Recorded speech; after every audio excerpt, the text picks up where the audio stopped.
afternoon, everyone. I'm Courtney Courtwright. Thanks so much for joining us for 30 minutes of feel-good news. We start with a story honoring our veterans. One local woman is continuing to serve her country even after her time in the military. Our Ford Sanders spoke to the local veteran whose passion for helping and protecting others carries on. Look for your passion, what will help you get up in the morning and get out the door. Those words of wisdom come from a veteran who continues to serve her country. Audrey Webb, better known as Lee, served in the Air Force for 8 years and now is a nurse for more than 20. I work on a cardiovascular unit, so my patients could come in because they have some type of mass in their chest, they have poor blood flow, or they have to have heart surgery. Much of that work to continually help others started back in 1987 when Lee decided that she would join the Air Force. I started at Langley Air Force Base, which is in Hampton, Virginia, and then I went to Kunsan, Korea for a year, Bitburg, Germany, and then I ended up in Altus, Oklahoma. Being a woman in the Air Force, she recounts some moments that proved alarming for her. She reflects on a time she was sent to Saudi Arabia in a group and was one of only 2 women. That's when misinformation came in about women possibly not being allowed in the country, which they later found out was not true. Once we got there, and you can imagine it took a long time to arrive, someone ran up to us and said, "Women, hide. We don't know if you're supposed to be in the country." Hide where? So that was scary. Through the help of her GI Bill benefits, she was able to get her nursing degree from Pitt Community College so she could begin to serve her country in an all-new way. There are a lot of people who get the GI Bill. It turns out very few people actually use it. So I was glad that that was something I invested in. I actually used every penny of it while I pursued my nursing degree. When asked how she feels from moving from her role in the Air Force to now as a nurse, she says she's happy to feel a similar level of respect, but that the transition for herself and others isn't always that easy. When I came home, I had to go to the health department because that was what I could afford. It was a big transitional period. Saying she wants everyone to be sure and thank those service members in their lives. You never know what someone experienced. They may have lost their best friend on the field.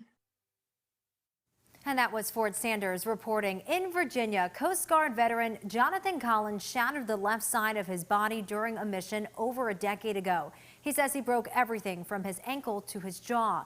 Most of his body healed, but he never was able to address his dental issues until he says now. Dr. Dawson providing dental implants to him for free as a thank you to him for his service from one veteran to another. For me to be able to feel so good about Veterans Day and giving back and helping a veteran smile makes me smile. I love it. I can't wait till next year. I'm always looking for the next candidate. There's a big community out there, but it's the same experience, and you're part of a second family immediately. Dr. Dawson worked for over a decade in the Navy, performing dental procedures on Navy and Marine personnel. Now let's talk about setting some holiday cheer. 250 military families in Jacksonville were given gift cards to help provide meals ahead of Thanksgiving next week. They also got other essentials and goods. Not on your side, Cheyenne Pagan tells us more about what this means to those families. This is Operation Homefront's annual holiday meals for the military program. It helps these families purchase essentials for a traditional holiday meal. We don't have family here to be able to spend with each other for the holidays, so just being able to have all the stuff to make the nice Thanksgiving meal still is really nice. Operation Homefront teamed up with GRUNTSTYLE for Tuesday's event. It served as an official launch for the GRUNTSTYLE Foundation, a national nonprofit aimed at providing life-changing resources to service members, veterans, and military families. A lot of us make less than or around $20,000 a year. So until that changes, right, until bills are passed and things are done, the GRUNTSTYLE Foundation, we are dedicated to supporting those service members in need. Some of the other things families got during Tuesday's event are food donations, shirts, and diapers. The program offers junior and mid-grade enlisted families with these items to help make the holiday season brighter for those who sacrifice so much for America. More than even the meal itself and the value of the gift card is this is really a thank you to these military families from the Americans that they serve.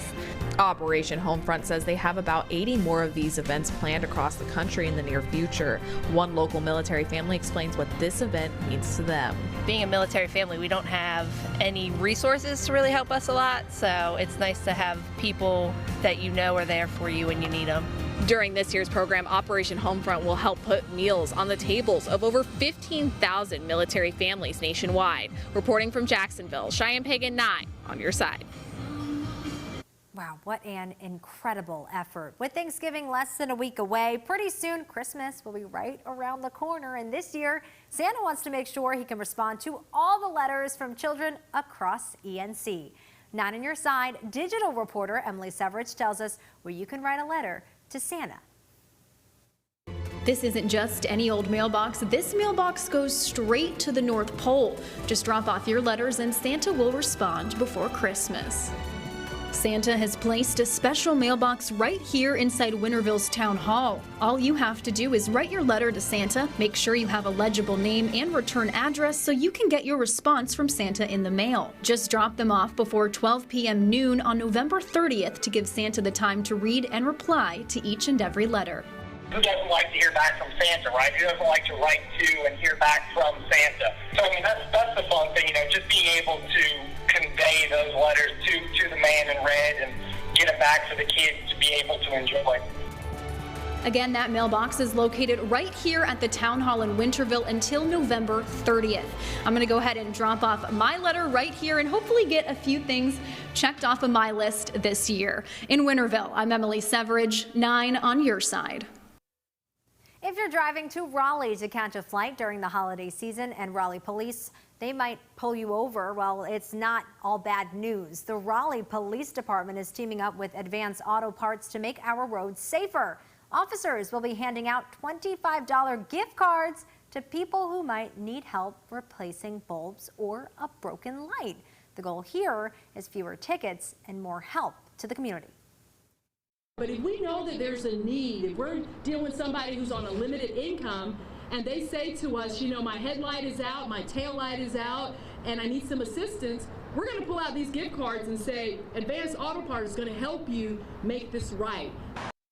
This is the first initiative of the kind in our state. Officers have 200 gift cards to give out. Next on 9 on the positive side, a special reunion between soldiers and children. We'll have 2 heartfelt moments coming up. And an aerodynamic lesson taken to the next level. We'll be right back.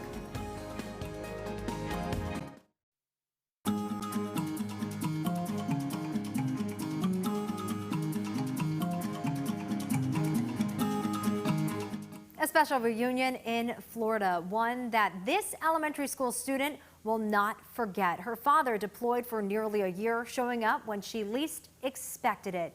Chip Owowski capturing this heartwarming moment. The internet wasn't the best over there, so everything was, during FaceTime and stuff like that. So it was days where I didn't talk to my kids, almost weeks. Serving our country for nearly a decade, Staff Sergeant Cedric Goins understands the meaning of sacrifice. But this military man is also a dad who hasn't seen his baby girl in months. During lunch today, students took to the stage rehearsing their Veterans Day speeches. Kaylani Goins Martinez was one of them. Veterans show a variety of leadership roles. Veterans have a lot of courage and have to make hard decisions through tough situations. After they finished their presentation, Go ahead and give them a big round of applause. Principal Stephanie Whitaker told the children, They always say the best person to judge is somebody that has lived that experience. Kaylani had no idea. That's Kaylani's dad. She hasn't seen him in 8 months, everybody. He just came home from serving our country. What's up, baby? What's up here? You all right? I miss you. The tears were quickly replaced with laughter. Oh, man. and a sense of relief. You okay? You didn't think I was coming, did you? Oh, man. Yeah, right. Both cherishing the moment of togetherness. I missed you. I missed you too. A Veterans Week reunion this 5th grader won't soon forget. I love him so much, and he is like another half of me, and it's been a long time, and like I just love him, and he's one of my favorite people in the whole world. Wow, what a special moment. And another surprise that will last a lifetime. A South Carolina elementary school honoring the military during a special Veterans Day event last week. One that was really meaningful for Major John Mayer and his family. Major John Mayer, a part of the U.S. Army's 82nd Airborne, returning home from his 4th deployment. After being deployed for 10 months, the first thing on his agenda, surprising his son, Logan. And this South Carolina school made it happen. Logan read a poem aloud in front of the school, but little did he know he would soon receive an unexpected visitor, his dad. Oh, he's my little buddy, so he obviously means the world to me, and you know, it's been a long time since I've seen him, almost a year. So of course, the first thing I wanted to do was to see this little guy as soon as I could. This is so sweet. The two now picking right back up where they left off. How's this for science in action? This is pretty cool. Some 4th graders at a Alabama elementary school are studying aerodynamics. Thanks to an observant school resource officer, it turned into a surprise hands-on lesson with one of the Alabama law enforcement agency's helicopters. Teachers planned a lesson for a week where the kids were learning about lift and thrust and the mechanics behind airplanes and helicopters staying in the air. When I overheard them saying that, I asked them if they'd like to get the state trooper helicopter out here so the kids could actually see it. The kids absolutely freaked out. They had no idea. We came out and they tested their helicopters, and then I told them that I had been working on one and we were going to test it, and then they came in and landed and hovered for a while. The students also got to check out an air ambulance. A 7-year-old is making his dreams reality. Coming up on 9 on the Positive Side, how the community came together to make it all happen.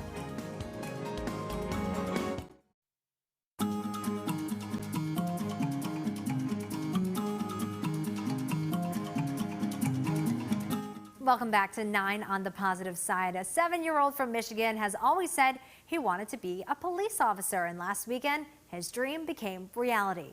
Whitney Burney reports. Being a police officer is something 7-year-old Dre Rose has been dreaming about for a while. Show them off your outfit. Even before putting on his custom police uniform today and a hat he'll certainly have to grow into, his mom says he was already her hero. He was diagnosed when he was 5 with stage 2 follicular lymphoma. A cancer rare in children that caused a mass to grow on his neck. When we were told that he had that, I knew we had to do something. And then I worried because, you know, I do have other children. Is this hereditary? Am I going to have to do this with all of them? I didn't really know a lot about cancer. I just I knew that a lot of people die from it. And that was my first thought, is I don't want him to go through that. Rose fought through chemo and has been in remission for a year. His mom says there's always a chance the cancer will return, so they reached out to the Make-A-Wish Foundation to make Dre's dreams a reality now. I need you to raise your right hand. And this is how we swear to this, okay? This morning, the 7-year-old was sworn in as an honorary member of the Hastings Police Department. Welcome aboard, young man. I expect many good things from you. After meeting fellow officers. Hey, nice to meet you. You too. Welcome aboard. Have fun today, okay? You too. All right.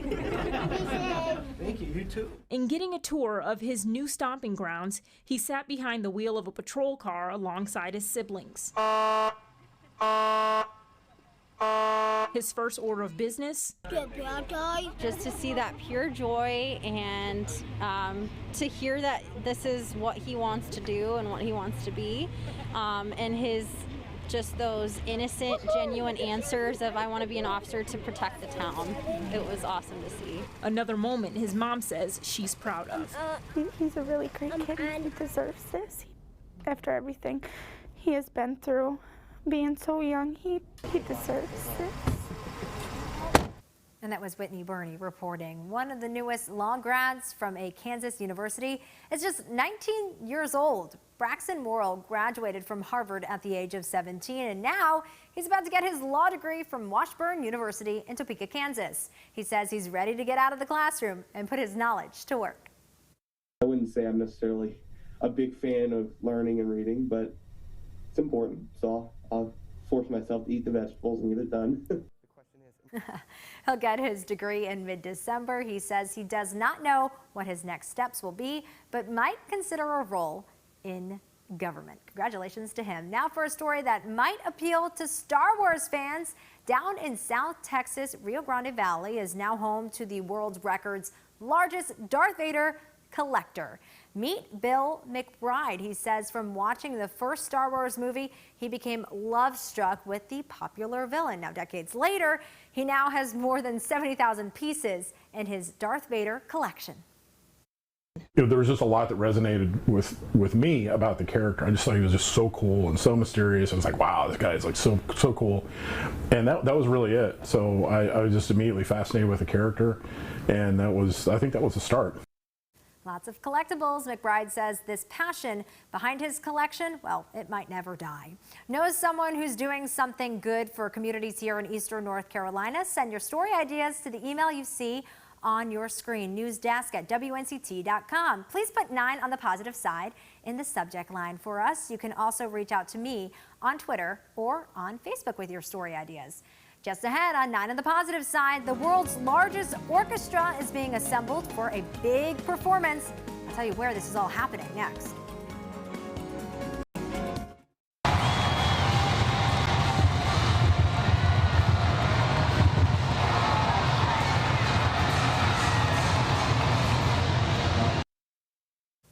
Hundreds of violins, flutes, drums, and more sounded at Venezuela's military academy this past weekend. The band is made up of thousands of musicians, mostly children and adolescents. The group had one goal: to set the record for world's largest orchestra. The musicians performed a 10-minute piece.